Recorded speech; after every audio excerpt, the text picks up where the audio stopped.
Halo pemirsa, selamat berjumpa kembali di 811 Talk Show. Saya Frida Litwina dan kali ini kita akan berbincang-bincang mengenai Mutiara Bangsa Berhasanah dengan tema khusus yaitu kursi kosong. Saya yakin banyak pemirsa yang bertanya-tanya apa yang dimaksud dengan Mutiara Bangsa Berhasanah dan apa pula kursi kosong. Memang pemirsa, topik ini sudah beberapa kali kita angkat sebelumnya, namun kalau ada pemirsa yang tidak menyaksikan episode sebelumnya, kita akan menjelaskan kembali secara singkat apa itu program Mutiara Bangsa Berhasanah dan apa pula yang dimaksud dengan kursi kosong berikut ini bersama dengan dua orang narasumber saya kali ini. Yang pertama adalah Bapak I Gusti Agung Bagus Kencana, seorang pengusaha dari Bali. Selamat pagi Pak Agung, terima kasih Pak sudah terbang dari Bali ke Jakarta untuk hadir bersama kami. Narasumber kedua adalah Bapak Junaidi Hisom, beliau adalah Direktur Operasional BNI Syariah. Pak Jun, terima kasih Pak sudah bergabung bersama kami. Langsung saja ini Pak, Waalaikumsalam. Kita mau menjelaskan kepada pemirsa dulu nih sedikit latar belakang mengenai program Mutiara Bangsa Berhasanah. Apa yang dimaksud sih Pak dengan program tersebut? Program Mutiara Bangsa itu sebetulnya dimulai oleh teman-teman pada tahun 2009. Lantas sejak Februari 2014 tadi, BNI Syariah mencanangkan program Hasanah Titik, dan tanggal 19 Juni ini kita telah memulai menggabungkan program Mutiara Bangsa dengan Hasanah Titik yang bernama Mutiara Bangsa yang Berhasanah. Hasanahnya itu sendiri artinya kebajikan ya Pak ya, kalau tidak salah ya? Iya. Jadi dari sana program itu mencari kebajikan di antara masyarakat begitu? Iya. Jadi kita mencoba mencari semua orang, semua mitra usaha kita, dari diri kita, lingkungan kita, yang bisa mengembangkan kebaikan tadi. Kita ada satu orang pengusaha dari Bali, ini hadir. Saya mau tahu dulu nih Pak Agung. Pak Agung jenis usahanya apa? Saya jenis usaha saya itu adalah penyewaan kendaraan, selain juga ada penyewaan properti, seperti itu ya. Dan Bapak adalah nasabah dari BNI Syariah ya Pak ya? Iya. Bisa diceritakan Pak, mungkin di-share dengan pemirsa di rumah kenapa Bapak orang Bali begitu ya memilih BNI Syariah? Ya, pada dasarnya saya percaya bahwa BNI Syariah dalam hubungan bisnis kerjasamanya itu didasari dengan itikat baik, yang itu mungkin dengan istilahnya Pak Jun adalah berhasanah itu. Jadi dengan landasan itikat baik untuk memberikan manfaat, artinya saling akan mengisi, saling memberi, tidak akan menelantarkan seperti itu. Nah, keyakinan ini yang tentunya menjadi pertimbangan buat saya untuk juga menjadi nasabah di BNI Syariah. Pak Agung, tapi kan produk-produk perbankan atau katakanlah jenis usaha perbankan di luar sana juga sebenarnya bertujuan baik ya Pak ya, kalau tidak mungkin usaha tersebut akan berhasil karena masyarakat juga bisa menilai. Namun secara spesifik ini Pak Agung kan orang Bali yang konotasi bukanlah muslim. Karena kalau kita dengar ini, mohon maaf ya, BNI Syariah begitu kan konotasinya langsung ini produk untuk muslim begitu. Mengapa Bapak bisa tertarik dengan BNI Syariah walaupun banyak juga program-program serupa lainnya kan Pak? Ya saya rasa memang setiap perbankan memang ada perbedaannya tentunya antara bank konvensional dengan bank. Apakah ada prinsip-prinsip syariah tertentu yang menarik bagi Pak Agung sehingga Pak Agung kemudian mau gitu bergabung dengan BNI Syariah? Ya, seperti saya jelaskan tadi, itu karena prinsip dasar dari BNI Syariah ini adalah kebaikan. Memang semuanya berbicara tentang kebaikan, dan ini juga berbeda istilah, tetapi maknanya sebenarnya sama. Di dalam masyarakat kita, di daerah saya juga ada istilah di mana kita harus selalu berorientasi kepada kebaikan. Cuman istilahnya mungkin berbeda. Itu dikenal dengan Trikaya Parisuda. Itu artinya di mana ada kaike, wacike, dan manacike.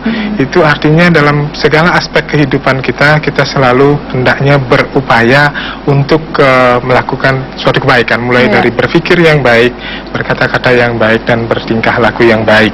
Nah, hal inilah yang menjadi salah satu juga motivasi kepercayaan saya bahwa BNI Syariah tentunya dalam bekerja sama itu didasari dengan itikat baik itu tadi. Iya. Apalagi dalam di daerah saya juga ada suatu keyakinan bahwa kalau kita berbuat yang baik tentunya akan mendapatkan hasil yang baik.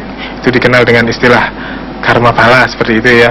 Jadi itu adalah hasil dari perbuatan. Nah, dengan demikian kita akan selalu, seperti yang saya bilang tadi, kita akan selalu berorientasi untuk kebaikan. Nah, ini sejalan mungkin dengan istilahnya Pak Jun, adalah seperti motonya BNI Syariah, hasanah, seperti itu. Berarti perlu ditekankan juga nih Pak Jun, bahwa dalam berhasanah ini kita tidak mencari perbedaan ya, tapi yang dicari adalah persamaan. Karena bisa kita lihat walaupun berbeda, tapi kulturnya sendiri sebenarnya ada banyak persamaan. Saya garis bawahin yang disampaikan beliau tadi, bahwa kalau di kita melihat bagaimana niat yang baik itu akan menghasilkan suatu perbuatan yang baik, kan gitu kan. Jadi walaupun kita beda agama gitu kan, BNI Syariah bukan hanya untuk muslim, siapapun, dari mulai diri kita, lingkungan kita, nasabah kita, semua pada satu tujuan berbuat kebaikan, itu kita sudah berhasanah. Kita melihat Pak Agung ini orang yang mencoba memahamin apa yang kita maksud berhasanah itu, sehingga kita rasanya klop dengan Pak Agung kan ini. Gitu. Pak, di program yang mulainya 19 Juni itu Pak, apa yang dicari oleh BNI Syariah? Sebetulnya kita mencari orang-orang, saya katakan mulai diri kita, lingkungan kita, nasabah-nasabah kita, orang-orang yang semua menebar kebaikan, sehingga siapapun yang bersentuhan dengan BNI Syariah, dia akan dilihat oleh kita sebagai orang yang berhasanah. Apapun program kita, aktivitas kita mengarah ke sana. Kita menggali lagi lebih dalam Pak mengenai program itu, namun setelah jeda berikut ini, pemirsa tetaplah bersama kami kembali sesaat lagi dengan Mutiara Bangsa Berhasanah.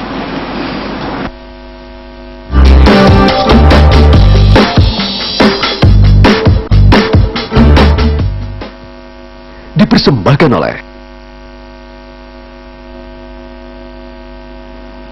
Senang sekali pemirsa Anda masih bersama kami di Mutiara Bangsa Berhasanah. Saya langsung ke Pak Jun. Pak Jun, tema kali ini kan kita pilih adalah kursi kosong. Tentunya ini sejalan dengan program yang dijalankan BNI Syariah ya 19 Juni lalu untuk mencari tentunya orang-orang mengisi kursi kosong ini. Sebenarnya Pak, kursi kosong yang dimaksud itu apa Pak?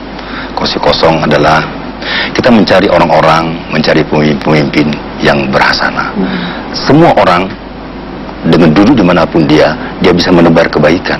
Tidak harus presiden, siapapun dia, berbagai level ini, dia akan menebarkan. Bagaimana mencari-cari orang yang bisa menebarkan hasanah. Menebarkan hasanah. Ya. Tapi kriteria orang yang menebarkan hasanah itu luas sekali Pak. Bisa diperjelas untuk pemirsa ini? Di antaranya, saya katakan, di antaranya.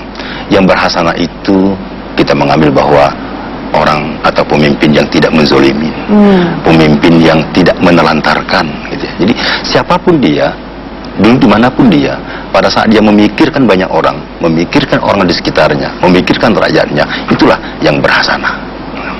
Ya, Pak, kursi kosong ini selain mencari orang-orang, katakanlah di luar lingkungan BNI Syariah begitu ya, apakah juga mencari sendiri di dalam Pak secara internal ini pimpinan-pimpinan dari institusi Anda sendiri? Ya, itu bagian daripada program kita. Kita tidak berpikir jauh keluar dulu, tapi kita mau mulai daripada diri kita kan gitu ya.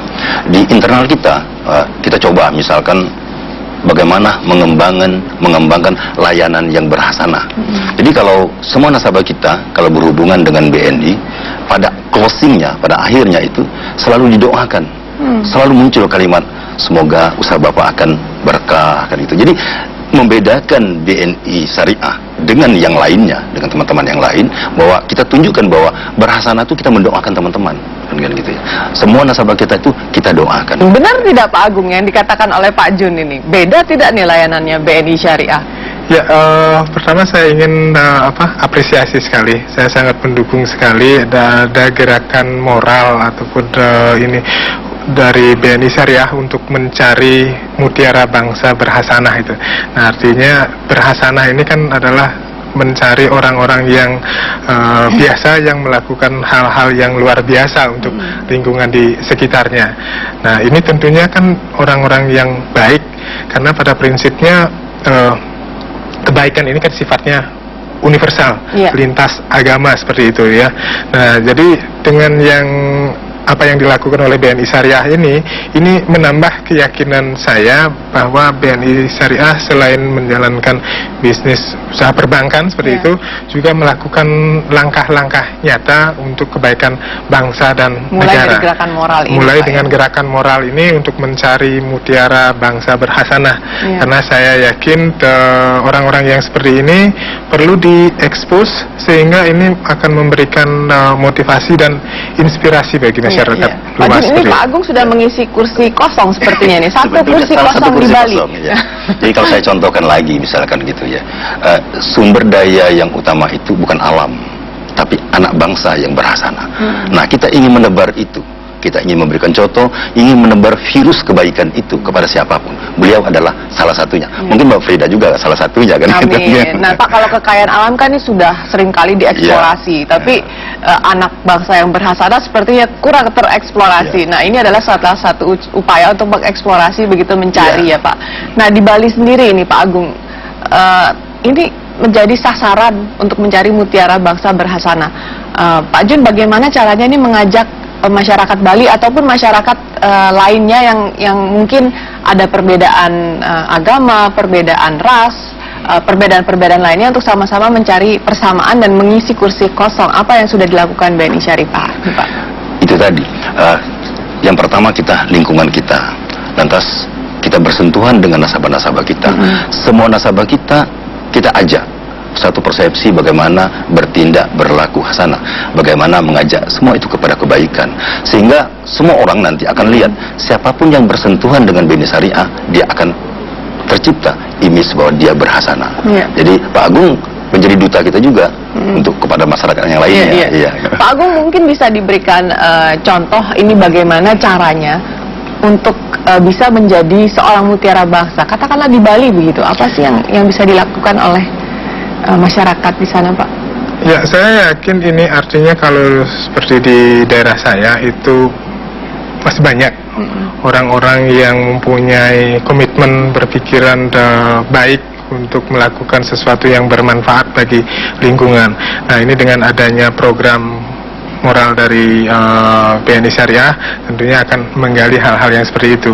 Memang seperti yang Mbak Frida tadi katakan, memang sebaiknya kita jangan mencari perbedaannya, tetapi malah yang kita tonjolkan adalah kesamaan-kesamaan. Berbeda istilah, mungkin dalam Muslim namanya hasanah, dalam agama Hindu berbeda istilahnya, tetapi yang kita tonjolkan adalah tentunya kesamaan maknanya itu, bukan perbedaannya. Karena kalau perbedaannya yang kita tonjolkan malah itu akan bisa menimbulkan konflik.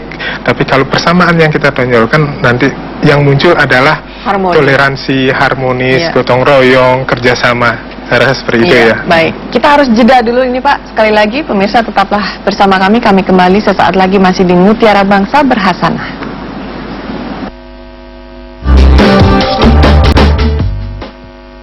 Dipersembahkan oleh